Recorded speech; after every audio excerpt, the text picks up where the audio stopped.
Nes matai tada, kaip skirtingai žmonės mąsto, kokios skirtingos kompozicijos, koloritas, naudoja, pavyzdžiui, suvokia, kas yra ritmas ir remiasi ritmų savo kūriniuose. Yra daug, reiškia, tokių specifinių meninių problemų, kurias tada lengviau pastebėti, kada yra to paties žanro ribose.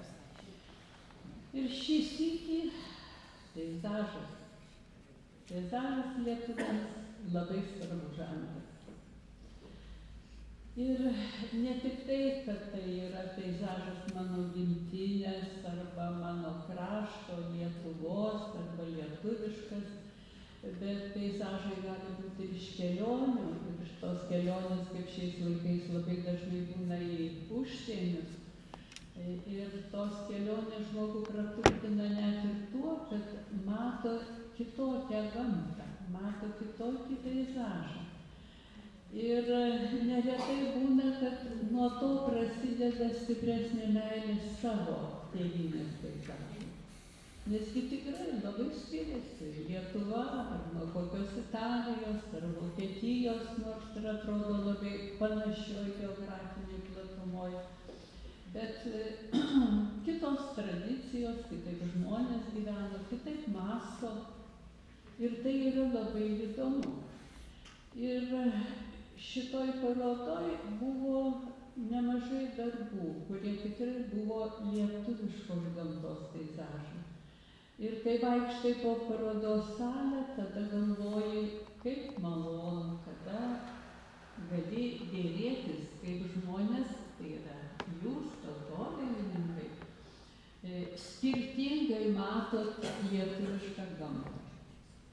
Ir va tas skirtingumas, jisai labai daug duoda dvasinio peno. Tai viena. Antra, kada žiūri į lietuvių peizažą, vis tik tai jis išsiskiria lyriškumu, poetiškumu. Ir nebereikalo yra sakoma, kad rašytojai šitą sako, kad lietuviai yra lyrikų tauta. Irgi labai geras ir svarbus dalykas, jeigu tu kasdien vaikščiodamas dar šito nesupranti, tai atėjęs į parodą tokią, kokią mes matėm dabar, tikrai pradedi šitą jausti. Ir tai, sakyčiau, yra patys brangiausi dalykai, ką žmogus išsineša iš jūsų parodos. Dar yra svarbu individualybė. Tai yra, kada dailininkas nekuria paveikslų kaip fotografas, o kaip jis į tą paveikslą įdeda ir save, savo nuotaiką, savo pergyvenimus. Kaip jam patiko saulėlydis, arba kaip jam patiko rytas mūsų gamtoje. Kaip atrodo mūsų tapybos koloritas, galim kartais daryti ir išbandyti ryškias spalvas, bet vis tik tai lieka ta esmė, kad Lietuvoje kitoks apšvietimas negu Italijoje, negu Prancūzijoje, negu kokiam nors Maroke. O kurgi skiriasi? O pirmiausia skiriasi tuo, kad pas mus yra kitokie šešėliai ir kitokia šviesa. Ir jeigu jūs būnat pietuose, tai ta stipri šviesa saulės, jinai sunaikina formą, jūs jos nematot. Jūs nematot netgi kažkokių detalių, niuansų spalvinių. Reiškia, saulė viską suvalgo. Ir galėjot pastebėti, kad pietų žmonės tai daugiausia, reiškia, domisi šešėliais, nes šešėliuose jie mato spalvų sudėtingumą ir taip toliau. Tai yra šitie visi svarbus dalykai. Aš jau nekalbu apie tai, kad vienas mato poetiškai, kitas mato taip kaip, aš sakyčiau, taip etniškai, reiškia tą, kuo skiriasi Lietuvos etnologija ir etninė kultūra.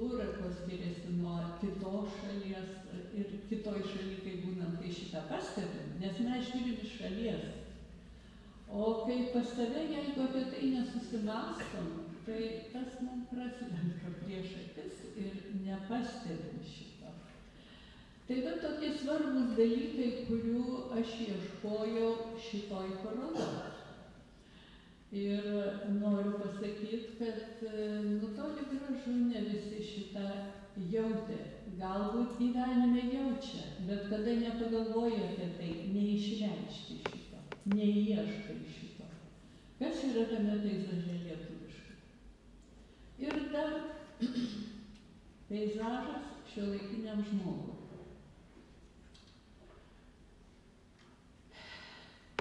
Dažnai girdim, kad labai aktualios šiais laikais yra gamtos ekologijos problemos, meilė gamtai, žmogaus.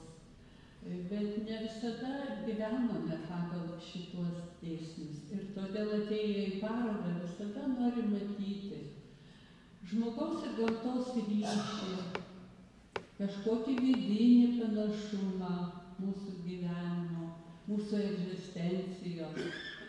Ir tai yra tikrai mums, ypatingai šiais laikais, tai yra labai svarbus dalykai. Už tai, kad netgi ilgesys gamtos yra stipresnis, negu jisai buvo ankstesnėse epochose. Nes dauguma gyvena miestuose. Ir tos gamtos labai mažai matom.